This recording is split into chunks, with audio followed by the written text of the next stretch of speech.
కృపయు సమాధానం కలుగునుగాక. దయచేసి కూర్చుందాం.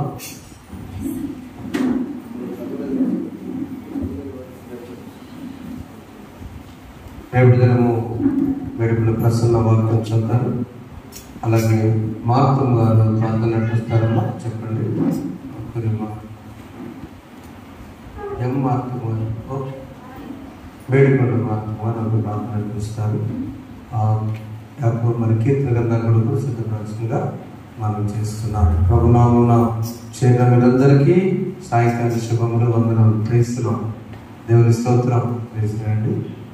అలాగే వీడియోలు కూడా ప్రత్యేక వందనాలు. ఈ రాత్రికాల సమయంలో మా తల్లి గారికి, అమ్మగారికి కూడా శుభాలను తెలియజేస్తూ మరొక వారం వరకు మనం వచ్చి ఉన్నాం. అనగా దేవుడు మనకి ఇచ్చినటువంటి ఒక మంచి షెడ్యూల్ ప్రకారం మనం వెళుతూ ఉన్నాం. మొదటి వారము ఉపవాసం గురించి ధ్యానం చేసుకున్నాం. చెప్తారు ఎవరైనా? ఉపవాసం అంటే ఏమిటి? ఉపవాసం 40 దినాల ప్రాముఖ్యత, ఉపవాసం ఎందుకు ఉండాలి, ఉపవాసం వల్ల ప్రయోజనం చక్కగా విన్నాం. అలాగే రెండవ అంశంలో ఎందుకు ఉపవాసం ఉండాలి, ఉపవాసం అన్నదానికి ఉపయోగం ఉంది. ప్రార్థన చేసి ఎంతమంది ప్రార్థన చేశారు? 6 ప్రార్థన. చాలా మంది చేశారు. 6 గురించి విన్నాం. ఎవరు? మొట్టమొదటి వ్యక్తి ఒక ప్రవక్త ఏలియా, రెండవ వ్యక్తి ఒక విశ్వాసి ఎబ్బేజు, మూడవ వ్యక్తి ఒక రాజు హిజ్కియా, 4వ వ్యక్తి ఒక మహారాణి ఎస్తేర్, 5వ వ్యక్తి భారం గల యవనస్తుడు నెహెమ్యా, 6వ వ్యక్తి నేను బాపుని అనేటువంటి దేవాలయం అడుగుపెట్టేటువంటి ఒక ట్యాక్స్ కలెక్టర్, సుంకరి అంటే పేదవాడు, ట్యాక్స్ ఆఫీసర్. ఆయన వచ్చి అయ్యా నా పరిస్థితిని బట్టి నేను లోపలికి రాలేదని పాపిని పశ్చాత్తపడి చేసిన ప్రార్థన మనం విన్నాం. మరి ఆ తర్వాత విశ్వాసం. ఎప్పుడైతే మనం ఉపవాసంలో ఉన్నామో రెండవ భాగం ప్రార్థన చేసుకోవాలి. ప్రార్థన చేసుకుని మనం ఏదో ఒక దీక్ష పెట్టుకున్నాం, ఏదో జరగాలని అనుకుంటాం. ఎవరైనా 40 దినాలు అయ్యా, ఈ 40 దినముల తర్వాత నాకు ఇది జరగాలైనా, నా బిడ్డల విషయంలో ఇది జరగాలని ఏదో మన ముందు ఒక దీక్ష ఉన్నది. ఆ గురి అంతకు పెట్టుకున్నప్పుడు మనం దాన్ని నమ్మాలి. ఏమని నమ్మాలి? నా దేవుడు జరిగిస్తాడని నమ్మాలి. ఇంకేం నమ్మాలి? ఆయన చేతిలో పెట్టే కాబట్టి నాకు భయం లేదు, ఆయన చిత్తం అని నమ్మాలి. ఎవరు విశ్వాసం గొప్పది? మొట్టమొదటిగా అనోకు, దేవునితో నడిచి ఈ రోజు కూడా బ్రతికున్న వ్యక్తి అనోకు. రెండవ వ్యక్తి ఎవరు? ఆయన తర్వాత నోవాహు. అయ్యా లోకం అంతా ఇటువైన నిందల పాలైనటువంటి నోవాహు, ఆయన కూడా ఎంత బాధ అయినా కానీ కష్టమైన కుటుంబాన్ని రక్షించుకున్నది గొప్ప. చెప్పడం ఒకసారి నోవాహుని గొప్పదని కుటుంబాన్ని రక్షించు. ఆడగల మాటలు పోతే నోవాహుడు కూడా ఓడలెక్కితే చరిత్ర లేదా? ఉండేది కాదు. మూడవ వ్యక్తి ఎవరు? ఆ నోవాహు తరం నుండి అబ్రహాం మరొక తరానికి స్టార్ట్ అయింది. అబ్రహాం తర్వాత యోసేపు, తన తరంలో ఇస్సాకున్నా యాకోబున్నా కూడా యోసేపు జీవితం, యోసేపు విశ్వాసం, ఆయన బిడ్డ శ్రామలో యోసేపు తర్వాత అయ్యో నాయన నాయకత్వం ఇశ్రాయేలు మోషే యొక్క విశ్వాసం. ఇంతమంది వెనక చూస్తే భయం. ఇంతమంది నేను నడిపిస్తున్నానా? నా శక్తికి మించినంత మంది వస్తున్నారు కదా, నా వల్ల కాదు అని కూడా నా దేవుడు ఉన్నాడుగా అని బయలుదేరగానే ప్రయాణంలో అపశృతి, ఎర్ర సముద్రం, వెనక్కి వెళ్దామంటే సైన్యం. అలాంటి విశ్వాసం వీళ్ళని చివరికి మరి అమ్మగారు అంటున్న మా ఆంటీ గారి ద్వారా ఒక గొప్ప విశ్వాసం. తన వృత్తిని ప్రక్కన పెడితే దేవుని కోసం ప్రాణాలైన తెగించినటువంటి వ్యక్తి, దేవుని కోసం నిలబడిన వ్యక్తి, దేవుని కోసం అయ్యో నేనే కాదు నా యొక్క అరో చెప్పిన మాట ఒక గొప్ప విశ్వాసము. దేవుడు చెప్పినటువంటి మాటలు ఉంటున్నదే ఆమె దేవుని బిడ్డగా పరిగణించబడినది. కాబట్టి ఆమె గొప్ప విశ్వాసగా చలామణయ్యారు. ప్రేమ ద్వారా మరి ఈ యొక్క వారంలో శ్రమల గురించి చేద్దాం. శోధన బాధలు శ్రమల కలిగిన ఆదుకొనును నా ప్రభువనిశం.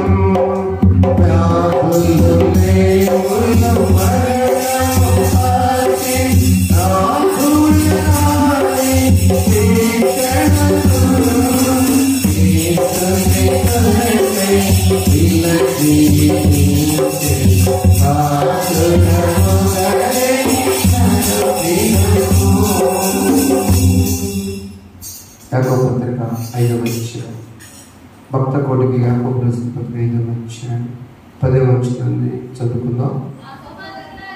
నా సహోదరులారా, ప్రభువు నామమున బోధించిన ప్రవక్తలను శ్రమ అనుభవములకు ఓపికను మానిపెట్టుకుని 11వ వచనాన్ని చదువుకుందాం. సహించిన వారిని దండకొచ్చున్నాము కదా, యోగు యొక్క సహనం గురించి వింటిని, ఆయన ఎంతో జాతీయులు కనికరవాడిని మీరు తెలుసుకుని ఉన్నారు. ప్రార్థన చేసుకున్నాం. పరిశుద్ధుడైన తండ్రి, మహోన్నతుడా మీకు స్తోత్రం. కల్వరిలో శ్రమ పొందిన యేసు, బాధనందిన యేసు, ఈ లోకానికి ఎంతో వింత, కారణం ఏ పాపం వెలుగని వాడు. అలాంటి పరిశుద్ధులు వేలాడుతున్న యేసయ్య, ఈ శ్రమల కాల ధ్యానంలో మేమున్నాం. నేడు యోబు శ్రమలు, భక్తులైన యోబు గారి శ్రమలు ధ్యానం చేసుకోబోతున్నాం. మాతో మాట్లాడండి. యేసు నామమున వేడుకొంచున్నాము తండ్రి, ఆమేన్. ప్రియులారా, ఈ బైబిల్ గ్రంథంలో పాత నిబంధన 39 పుస్తకాలు ఉన్నాయి. క్రొత్త నిబంధన 27 పుస్తకాలు ఉన్నాయి. మొత్తము 66 పుస్తకాలు ఉన్నాయి. వాటిల్లో యోబు గ్రంథం మొట్టమొదటి రాయబడింది. ఆది కాండం రాసే నాటికే యోబు గ్రంథం ఉన్నది, యోబు చరిత్ర ఉన్నది. దాని తర్వాత అమెరికాలో పెట్టుటలో క్రొత్త నిబంధనలో మొదట రాసిన పుస్తకం మార్కు సువార్త. అమెరికాలో అందరికి అర్థం కావడం కోసం మత్తయి సువార్త ఆయన వంశావళిని పెట్టుకుని వచ్చారు. కాబట్టి ఎందుకు ఇది ప్రాముఖ్యమైన గ్రంథం అయిందంటే, యోబు భక్తుని యొక్క శ్రమలు కనుక భూలోకంలో తెలియపరచకపోతే ఏమయ్యేవాళ్ళంటే, చాలా మంది శ్రమలు పడ్డవాళ్ళు ఆత్మహత్య చేసుకునేవాళ్ళట. నెంబర్ 2 నిజం. రెండవది ఏంటంటే, యోబు భక్తుని యొక్క శ్రమలు ఒక మానవునికి ఎన్ని రకాలు ఉన్నాయో అన్ని శ్రమలు ఆయన అనుభవించాడు. అంటే ఒక మనిషికి అది ఆర్థికపరమైన శ్రమ, శారీరకపరమైన శ్రమ, మానసికమైన శ్రమ, లేక ఆధ్యాత్మికమైన శ్రమ. 4 శ్రమలు ఉంటాయి ఎవరికైనా. మొదటిది శరీర సంబంధమైన శ్రమ, రెండవది ఆర్థిక పరమైన శ్రమ, మూడవది మానసిక పరమైన శ్రమ, నాలుగవది ఆధ్యాత్మికమైన శ్రమ. ఈ 4 ఆయన పడని శ్రమ లేదు. అందుకనే ఈ యాకోబు పత్రికలో సహనాల గురించి మాట్లాడుతూ ఆయన చెప్పిన మాట, మీరు అనుకుంటున్నారేమో మీరు సహనం కలిగి యుద్ధములు ఇవన్నీ వస్తుంటే పోరాడుతుంటే 4 ఊళ్ళో మీరు యుద్ధంలో పోరాటం దేని నుండి కలుగుతున్నవి? సహనం లేకపోవడం. యాకోబు 4 మొదటి వచనంలో మీలో యుద్ధంలో పోరాటం దేని నుండి కలుగుతున్నవి? ఎవరిలో పోరాటం మీ భోగించలే కదా. అంటే ఏంటి? ఈ శరీరము జయించలేకపోవడం వల్ల శ్రమలు వస్తున్నాయి, యుద్ధాలు వస్తున్నాయి. అందుకని అంటున్నారు 11వ వచనంలో, మీరు ధనులు యోబు యొక్క సహనం గురించి వింటిరి కదా. ఈ శ్రమ అనుభవం, the experience of father Job. ఈ యొక్క ఒక గొప్ప తండ్రి, మనకు శ్రమలకు తండ్రి. విశ్వాసుల తండ్రి ఎవరు? అబ్రహాం. అవునా? విశ్వాసం. శ్రమలకు తండ్రి ఎవరు? యోబు. ఎవరు వచ్చినా అందరి లెక్కలకు రావు. అందుకని ఆయన రెండింటిని బట్టి మనకేంటంటే ఆయన మనకు మాదిరి, మన జీవితానికి మాదిరి. నెంబర్ 2, మన ఓపిక కూడా మాదిరి అంట. He is the model to our patience and is the model to our lives. ఆయన మాదిరి. ఆ మాట చూస్తే సహోదరులారా, మరి 10వ వచనము, ప్రభు నామమున బోధి ప్రవక్తలను శ్రమానుభవములకు ఓపికకును మాదిరిగా పెట్టుకోండి. ఏదైనా వచ్చినప్పుడు భక్తులు ఆనాడే పడ్డాడు ఈ శ్రమ, కాబట్టి నేనెంత అనేటువంటి ధైర్యం కోసం భక్తులైనటువంటి యోబు గారి శ్రమను మనం ఉన్నాం. ఆయనకున్న లక్షణాలు 3 ఉన్నాయి. నెంబర్ 1, పేషెన్స్, సహనము కలిగి ఉంటాడు. మామూలుగా కూడా శ్రమలు రాకపోయినా కూడా లాభం వచ్చినా పెద్దగా సంతోషపడ్డం. కొంతమంది ఉంటారు నష్టాన్ని లాభాన్ని రెండుగానే చూస్తారు. పొలం బాగా పండిందనుకో, ఎదురు దేవుడు పండినాయా, నష్టం వచ్చినాక పానీ దేవుడు ఇస్తాడు కదా. అంటే ఆయనకు ఉన్నటువంటి లక్షణంలో మొదటి లక్షణము సహనము. మనం అనుకున్నది జరగనప్పుడు నేను ఎందుకు ప్రార్థనకి వెళ్ళాలి, అసలు నేను నా దేవుడు ఏం చేశాడని మనలో భక్తిలో సహనం కోల్పోతుంటాం. దేవుడి దగ్గరికి వెళ్తే ఆశీర్వాదాలే కావాలని ఆశ పెడుతుంటాం. దేవుడి దగ్గరికి వెళ్తే డాక్టర్ గారిగా చూస్తాం, ఎక్కడ తక్కువ మీటింగ్కి వెళ్ళండి.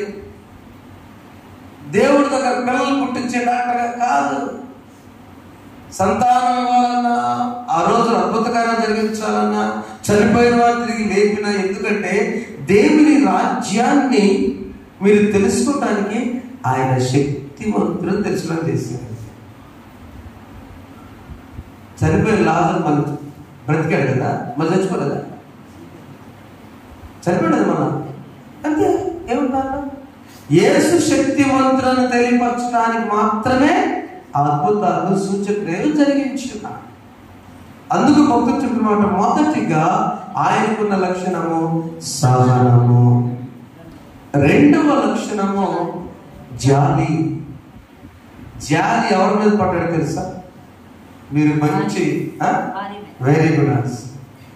ఆమె వచ్చి చనిపోరాదా యోగ గ్రంథం 2వ అధ్యాయం తీస్తే ఆమె చిన్నగా నేను చెప్పినప్పుడే చదవాలిగా, రోల్ అవుతుంది. అన్నయ్య చెప్పినా నేను చెప్పిన యోగు యొక్క భార్య తాను ఎంతటి జాలి గల మనసు అంటే, ఇతరులు సహాయం చేస్తే జాలి అనుకుంటాం కానీ తన భార్య వచ్చి ఆయన్ని మానసిక వేదన చెప్పినప్పుడు ఇప్పుడు చదువు చిన్నగా అది అతని భార్య వచ్చి నువ్వు ఇంకను యథార్థతను వదలకుందువా. చూసారా, 3 రాంగ్ మాట్లాడిందామా. నా దేవుడు యథార్థవంతుడని, ఆయన మొదటి సహనం కలిగిన వాడు, ఎదిరి భక్తిపరుడు. యూజ్ దేశంలో తానంత భక్తిపరుడు ఎవ్వరు లేరు. ఇది ఒక పరీక్ష ఆయనకి. ధనవంతులు దేవుని బిడ్డల అవతారం లేదా దీనిలో ఉంది.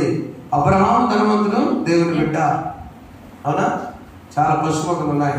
యోగ భక్తుడికి 7,000 గొర్రెలు, 3,000 ఒంటెలు, 1000 ఎద్దులు, 5 కాళ్ళు, చాలా కదా.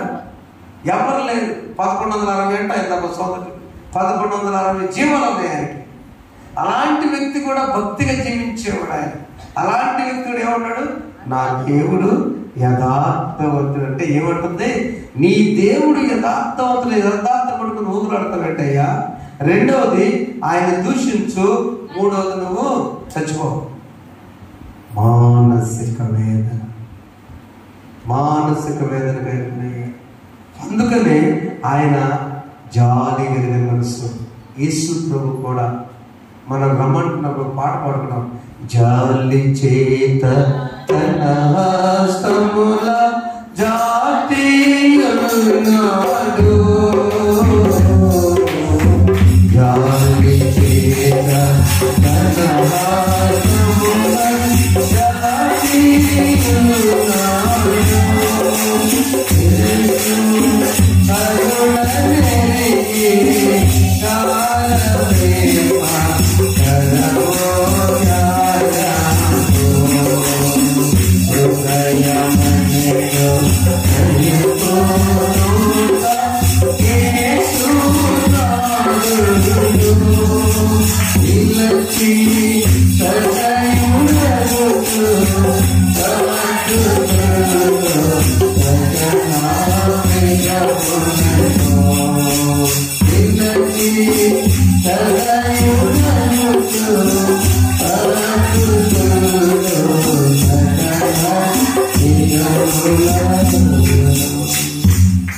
ఆయన ఎంతటి ఆస్తిపరుడో.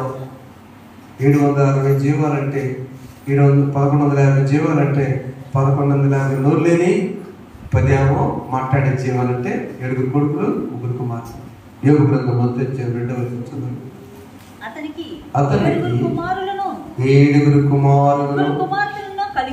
3 కుమార్తెలను కలిగిరి. అతనికి 7,000 గొర్రెలను 3,000 ఒంటెలను 500 జతల ఎడ్లను 500 జతలు అంటే 1000 ఎడ్లను 500 ఆడుగాడిదలను కలిగి మొత్తం లెక్క ఏంటంటే 7,000 8,000 3,000 11,000 ఒక 500 1150 నోరు లేని జీవాలు ఉన్నాయి. పిల్లలు ఎంతమంది ఉన్నారు? 7 కొడుకులు 3 కుమార్తెలు, మొత్తం ఎన్ని? 1160 జీవాలు ఉన్న గొప్ప ధనవంతుడు. మరి ఆయన లక్షణాలు ఏంటి? ఆయన ఆధ్యాత్మిక లక్షణం ఏంటంటే భయభక్తులు కలిగిన వాడు, యథార్థవంతుడు, న్యాయవంతుడు, చెడుతనమును. ఈ మాటలు ధ్యానం చేస్తున్న 4 లక్షణాల్లో అందరికి ఇష్టమైంది భయభక్తులు కలిగిన వాడు. అనగా దేవుడు అంటే ఇష్టం ఆయన, దేవుడు అంటే భయం ఆయన, దేవుడు అంటే భక్తి ఆయన, దేవుడు అంటే భయభక్తులు చెడుతనాన్ని విసర్జించి వేస్తాడమ్మా. యథార్థవంతుడు ఆయన, ఏదొచ్చినా కూడా. అలాంటి సహనము కలిగిన వ్యక్తి. 2వ లక్షణం జాలి కలిగిన వ్యక్తి. 3వది కనికరము గల. అందుకనే ఆయన గురించి మనం ఈరోజు శ్రమను ధ్యానం చేస్తున్నప్పుడు ఏమైతే మనకు అనుకున్నప్పుడు వరుసగా గాలి పీల్చుకోకుండా ఒక్కొక్కళ్ళు వచ్చి శుభవార్త చెప్పబోదులు అపవాది వచ్చి చెప్పినట్లుగా అశుభవార్త చెప్తున్నారు. 11వ వచనం. ఒక దినమున యోబు కుమార్తెలు తమన్న ఇంట భోజనం చేయించు ద్రాక్షరసంగా ఒక దూత అతనికి వచ్చి భోజనం చేసే టైంలో మాట్లాడుతుంటారు తల్లిదండ్రులు. ఆవిడ సంతోషంగా బహుశా చివరి భోజనం అని. ఆ చివరి భోజనం వచ్చినప్పుడు అశుభవార్త ఏంటంటే, అయ్యో ఎద్దులు నాగలి దున్నుచు గాడిదలు వాటి సంగ్రహించుండగా శుభాయులు వాటి మీద పట్టుకుని పోయి 15 చెప్పురా ఖడ్గముతో పని వారిని హతము చేసిరి. మరి 16వ వచనం. ఇది ఇంకా మాట్లాడుచుండగా మరి ఎక్కడ వచ్చి దేవుని అగ్ని ఆకాశం పడి గొర్రెల పనులకి తగలబడి చేశారు. నేను ఒక్కడనే తప్పినది కాపలా లేదు. వెంటనే మరి 17వ వచనము. ఆయన బాధపడే అవకాశం లేకుండా ఇంకా మాట్లాడుతున్నా. మరి ఎక్కడ వచ్చి కల్దీయులు 3 సమూహాలకు వచ్చి ఒంటెల మీద పడి మనిపోయి కడుపు చంపిరయ్యా. ఎంత చూడండి ప్రియమైన వాళ్ళ. అతను ఇంకా మాట్లాడుచుండగా కుమార్తెలు తన అన్నయ్య భోజనం చేయొచ్చు, రాక్షస పాలించే గొప్ప సుగాలి అంటే ఈ 4 పట్టుకది ఎవరు వారు ఇల్లు పడి కప్పుబడి చనిపోయారు. ఎంత ఘోరం! ఎన్ని బాధలు మొత్తం లెక్కేస్తే మొత్తం 6 బాధలు. ప్రియమైన వాళ్ళారా చూడండి, ఈ 6 బాధల గురించి మనం చాలాసార్లు ధ్యానం చేసుకున్నాం. 5వ అధ్యాయం 19వ వచనంలో 6 బాధల నుండి ఆయన నిన్ను విడిపించును, 7 బాధలు కలను. ఈ వచనము దయచేసి నిన్న అన్న దగ్గర నన్ను చెప్పుకుందామా, నీకు దగ్గర నాకు చదువుకుందామా? చదవండి. 6 బాధలు ఆయన నన్ను విడిపించును, 7 బాధలు కలను. నాకు ఏ గట్టి చెప్పకుండా నాకు ఏ కీడు తగలదు. ఇవి తగలకుండా లక్షణాలు మనకు కలిగి ఉన్నాయి. ఇన్ని శ్రమల్లో కూడా 5వ అధ్యాయం 19వ వచనంలో యోబు గ్రంథం ఇన్ని విషయాల్లో కూడా ఎక్కడ ఆయన సహనంలో మార్పు ఉందా? సహనమే కలిగి ఉన్నాడు, పేషెన్స్. నెంబర్ 2, ఆయన జాలే కలిగి ఉన్నాడు, స్నేహితుల విషయమైన, భార్య విషయమైన. 3వది ఆయన కనికరంనే కలిగి ఉన్నాడు. ఎక్కడ కూడా కనికరం లేనివాడైతే వెంటనే రివర్స్ అయిపోవాలి. స్నేహితులు నా స్నేహితులు కదా, అయ్యో ఏమిట్లో వీళ్ళు మాట్లాడుకున్నారు కదా. ఫ్రెండ్స్ అనేటువంటి వీరిలో 42వ అధ్యాయం 10వ వచనం మనం చూసినప్పుడు ఈ స్నేహితుల గురించి కూడా ఆయన బాధలు పడ్డట్టుగా చూస్తున్నాం. ప్రియమైన వల్ల ఈ రాత్రికాల శ్రమలో చూడండి, మొదటి బాధ ఏంటంటే 20వ వచనము. క్షామకాలమున మరణం నుండి యుద్ధమున 5వ అధ్యాయం 20వ వచనం. క్షామకాలమున మరణం నుండి, యుద్ధమున ఖడ్గ బలం నుండి ఆయన నిన్ను తప్పించును. వీళ్ళందరూ వచ్చేసి ఖడ్గం చేత ఆ పశువుల్ని, గొర్రెల్ని లోకెళ్ళిపోయారు, పశువులు చనిపోయారు, ఒంటిని చనిపోయారు. ఖడ్గ బలం వాళ్ళది ఎక్కువ ఉంది, యోగు భక్తుంది తక్కువ ఉంది అనుకున్నాడు అపవాది. ఈ పరీక్ష ఎవరికమ్మా? దేవుడికి అపవాది మధ్య పరీక్ష, పందెం. ఈ పందెంలో బలి అవుతుంది ఎవరు? యోగు భక్తుడు. చూడండి, క్రైస్తవ బిడ్డల్లో, దేవుని బిడ్డల్లో దేవుని దగ్గరకు వస్తున్నప్పుడు చాలా మందికి జరిగే సత్యం ఏంటంటే, దేవుని దగ్గరికి నేను నా భార్య వెళ్ళకముందు మేమంటే అందరూ భయపడేవాడు సార్. మేము దేవుని బిడ్డలు అయిన తర్వాత పిరికోడు అంటున్నారండి అన్న. దేవుని బిడ్డలు రివర్స్ అయితే మామూలుగా ఉన్నప్పుడు నువ్వు ఒక్కడే ఫైట్ చేస్తావు. దేవుని పెట్టుకుంటే దేవదూతలు చప్పట్లు పట్టుకో. శక్తివంతుడైన దేవుడి శాశ్వత పరిష్కారం. దిట్టమైన జుట్టు పెంచుకొని మేసాల రాబట్టి దిట్టంగా తిరుగుతా, రోడ్ల బట్టి తిరుగుతా, పిచ్చోళ్ళగా వెళ్తుంటే ఒక బొడ్లో కత్తి పెట్టుకొని తిరుగుతుంటే ఒకళ్ళిద్దరు భయపడతారేమో. కానీ దేవుని ఎవరు ప్రేమించరు? ఏ ఆఫీసర్ గారు కూర్చో అంటారా? అన్నారు. కత్తి కన్నా కరము. యోగ భక్తుని యొక్క పిరికితనం అనుకున్నాడు అప్పవా. ఎంతమంది ఖడ్గం చనిపోయారులే, ఇంకేమన్నా అయిపోయింది అనుకున్నాడు అప్పవా. కాలిపోయారులే కొడుకులు అనుకున్నాడు, లేదు కూలిపోయారులే కప్పు కింద. కాలిపోయి పశువులు కలిపినంత బాధేస్తూ గొర్రెలు తోలుకొని వెళ్ళిపోయారు. క్షామకాలం వచ్చింది, కరువు వచ్చింది. 2, మరణం నుండి, యుద్ధం ఖడ్గం నుండి ఆయన నిన్ను తప్పించును. 21వ వచనంలో ఇందాక చెప్పిన నోటి మాటలు చేత నొప్పి నీకు తగలకుండా ఆయన నిన్ను చాలు. నోటి మాట నొప్పేంటి? నోటి మాట నొప్పేంటమ్మా? స్నేహితులు వచ్చి, స్నేహితులు అన్నదమ్ముల కంటే ఎక్కువ స్నేహితులు ప్రేమిస్తారు. ఇప్పుడు అన్నదమ్ములకు చెప్పుకోలే సీక్రెట్స్ స్నేహితులు చెప్పుకుంటారు. అవునండి ఫ్రెండ్స్? అవునా? అర్థం వినపడుతుంది సార్?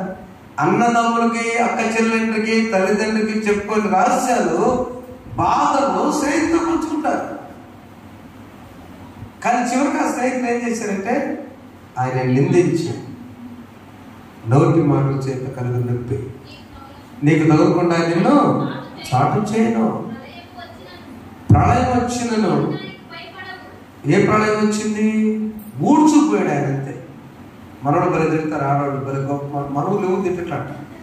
నేను మాత్రం ఎక్కడ మంచివాడు వెలుగురాడు మా మీ వందనాలు అంటే గట్టి బ్యాచ్ ఉంటారు. ఒక బ్యాచ్ నువ్వు ఊడ్చుకుపోనట్టు నాకు అర్థమైంది కదా చిన్నప్పుడు. పోవడం చీపులు అనుకునేవాడు. అది కాదు, నువ్వు జీరో అయిపో. యోగ భక్తుని పరిస్థితి ఆయన ఊజు దేశంలో ఊడ్చుకుపోయాడని అవ్వాలనుకున్నాడు. సీక్రెట్ ఏంటి అక్కడ? పంపించాడా? ప్రళయం వచ్చిందంటే చెట్లు మొత్తం, చెట్లు కానీ పుట్టలు కానీ ఏమీ లేకుండా ఊడ్చుకుపోయింది నోవాహు ప్రళయంలో. ఏమీ లేదు, జీరో. మనల్ని కూడా చాలా మంది శత్రువులు ఇంకేమైనా అయిపోయిందాడు పని అనుకున్నప్పుడు దేవుడు స్టార్ట్ చేస్తాడు. ఆమె చెప్పండి, ఆమె. నీకు ఒకవేళ నువ్వు అనుకుని జరిగినప్పుడు ఒక తలుపు మూస్తానంట, దేవుడు కిటికీలు తీస్తాడంట. అపవాది వచ్చి కిటికీలో మూస్తే దేవుడు పై కప్పే తీస్తాడు ఆశీర్వాదానికి. కిటికీలోంచి ఎంత వచ్చింది, తలుపులోంచి ఎంత వస్తుంది. అసలు కప్పు తీస్తే కొమ్మరించబడిన ఆశీర్వాదం. యోగభక్తికి అదే జరిగింది. ప్రళయము వచ్చిన నేనేమించే అడవి మృగం నీతో సంపత్తి గారు. ఎవరు అడవి మృగం? అడవి మృగం, క్రూర మృగం ఎవరమ్మా? ఎవరి క్రూర మృగాలు? అపవాది ఏం చేస్తా చూస్తున్నాడు.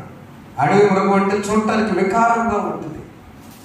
ఆ అడవి మృగాన్ని చూస్తే నీకు వస్తే నీకేం చేయదు. ఎందుకు చెప్పి దేవుడు లాక్ పెట్టాడు. ఏం పెట్టాడు? నువ్వు ప్రాణం మీద మాత్రం అధికారం లేదు, నీ మాత్రం నువ్వేం చేస్తావు పో, వికారం దాని.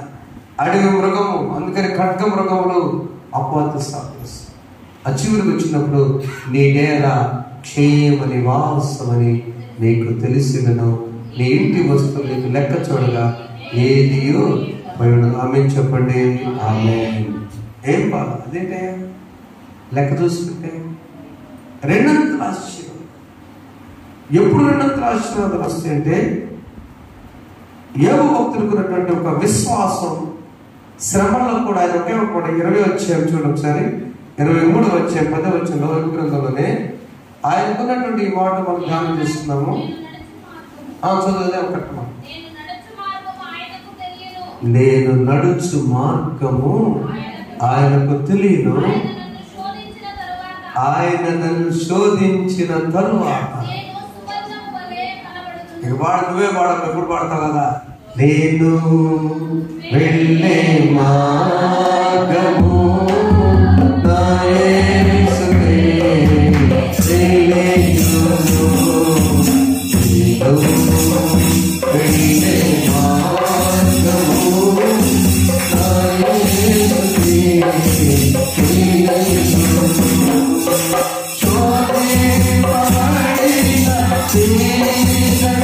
నేను సువర్ణమై మారగను, శోధింపబడిన దీనత.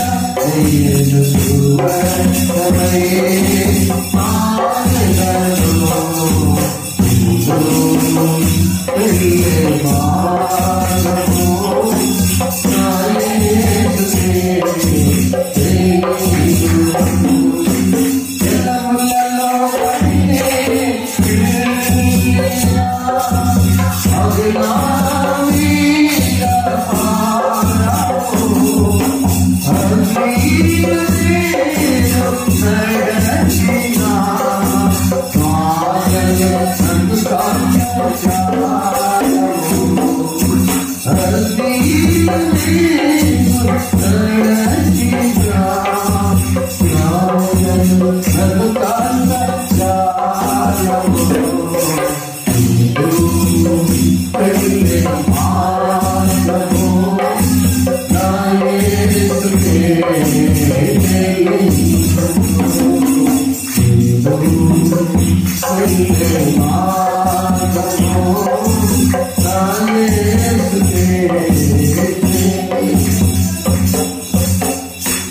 ఇతర కూడా దూకడానికి ట్రై చేసాడు. మీరు ఎప్పుడు ఆయన మీ భార్య ప్రేమ వచ్చాము కానీ ఆత్మహత్య కరెక్ట్గా.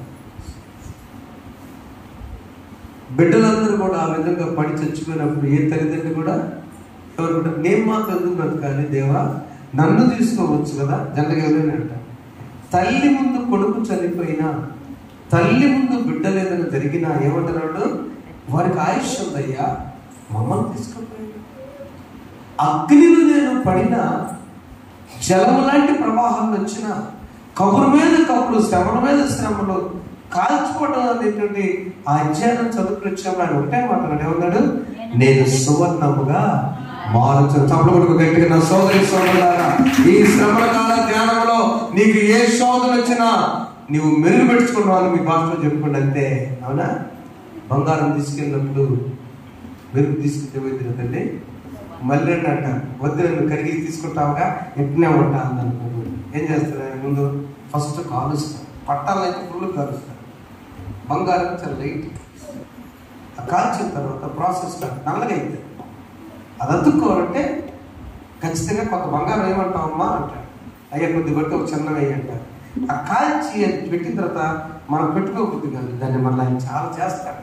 తీసుకెళ్ళి ఒక రంప పొట్లు వేస్తారు, అంతకొచ్చేంత నీళ్ళు చేస్తారు, కెమికల్ పెడతారు, అది అంటాడు. మొత్తానికి చివరికి ఒక ఎర్ర పేపర్ తీసి దాని మీద వేసి ఇచ్చినప్పుడు మనం సంతోషంగా. ఎన్నో రకాలు ఉన్నాయి అక్కడ. ఆ బంగారం నోరు నేర్చేదిగా, ఆ పట్టాలు నోరు చేడగా. అమ్మా నీకు తెల్లగా రావాలంటే పట్టాలు కాలిస్తేనే మెరుగుపడదు.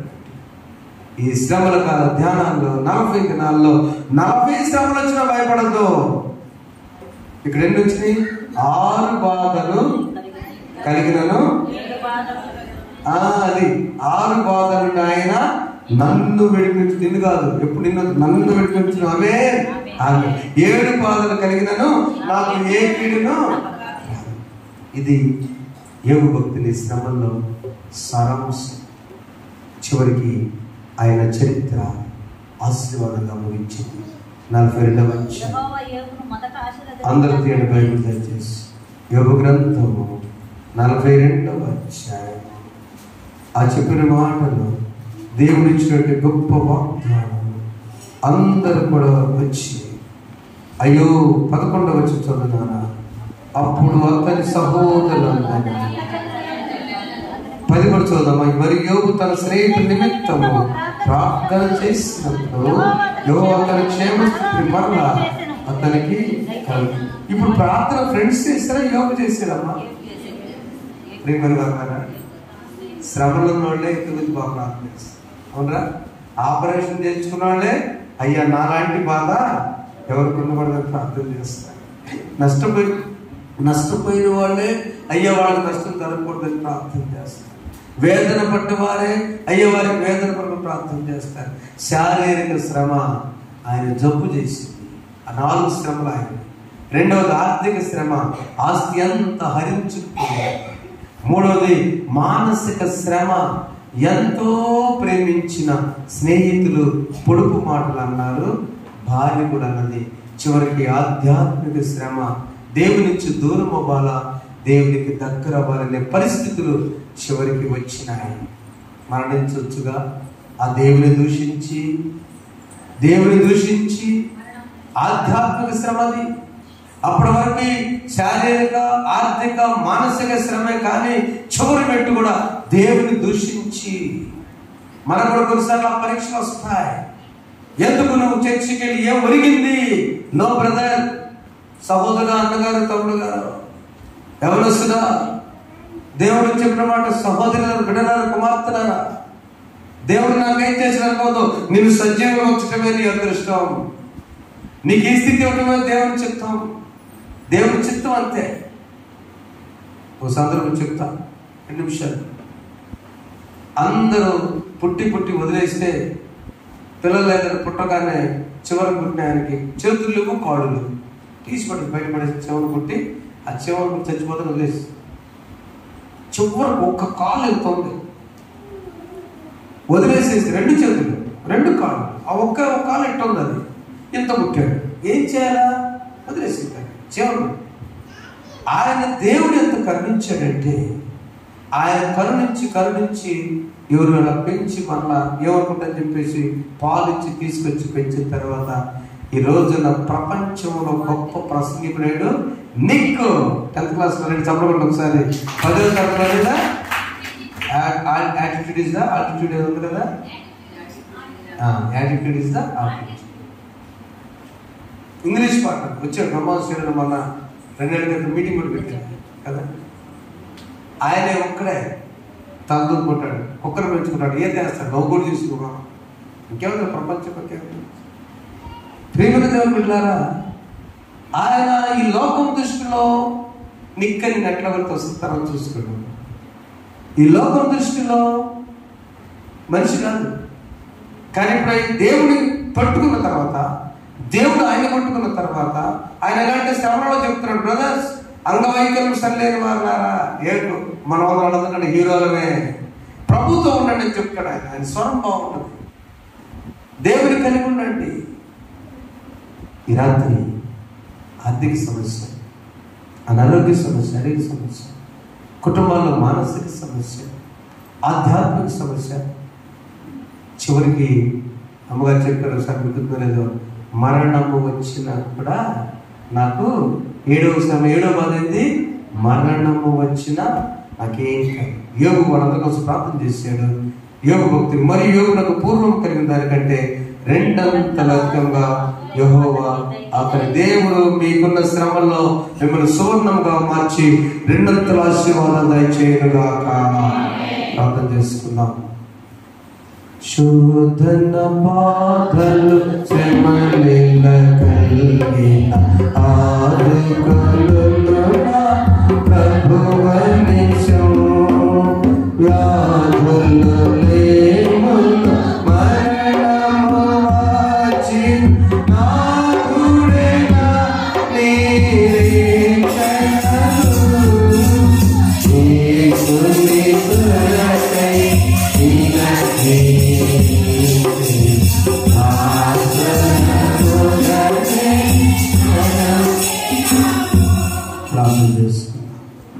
శ్రమల విషయంలోకి వచ్చిన నీ శ్రమ ఏంటో ప్రభు ముందు పెట్టాడు.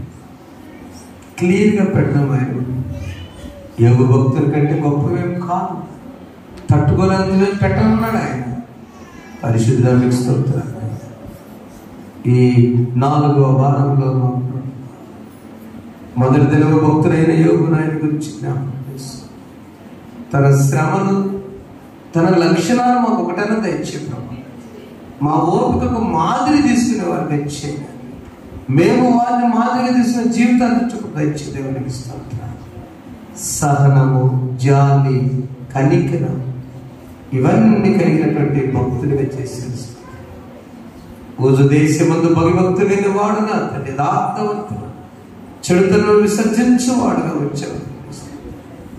దేవు మా జీవితాన్ని శ్రమల కాల ధ్యానాన్ని నేనైతే ఆయన వింటున్నాను, నా మార్గం ఆయన తెలుసు, నేను నడుచు మార్గము శ్రమలైన సువర్ణంగా మారుస్తాడని ధైర్యపు మాటిచ్చిన దేవానికి స్తోత్రాలు. మా బిడ్డల ప్రతి శ్రమను తొలగించండి, రెండంతల ఆశీర్వాదాలు దయచేయండి. ఏది జరగదనుకున్నామో దానికి రెండంతలనట్లు దయచేయండి. మేలుతో తృప్తిపరచండి. విన్న వాక్యాన్ని నీరు కట్టి ఫలించండి. దేవాలయంలో చేరిన బిడ్డలు, వింటున్నవారు, ప్రాంగణంలో ఉన్నవారు, మీడియాలో చూస్తున్నవారు, ఇంకా అనేక మందిని మనం మీరు బలపరచండి. యేసు నామమున వేడుకొంచున్నాము తండ్రి. పరలోకమందున్న మా తండ్రి, నామము పరిశుద్ధపరచబడుగా, నీ రాజ్యం వచ్చుగా, నీ చిత్తము పరలోకమందు నెరవేర్చున్నట్టు భూమి యందును నెరవేరుగా. మాకు దయచేయి. మా ఎడల అపరాధం చేసిన వారు మేము క్షమించిన ప్రకారం మా అపరాధం క్షమించి, చదువు ఏకాకృష్ణము తప్పించి, రాజ్యం, శక్తి, నిరంతరం నీవేనవి. ఆమేన్. మన తండ్రి దేవుని ప్రేమ, ప్రభువైన యేసుక్రీస్తు వారి కృప, పరిశుద్ధాత్మ దేవుని సహవాసం ఇప్పుడు సదాకాలం మీకు, మీ కుటుంబాలు, మీకు సమస్తములను తోడేళ్ళు గాక. అపరాధిని యేసయ్యా కృప చూపే ప్రభువయ్యా, లేపమే సహాయని కృపలో అపరాధములను క్షమించు.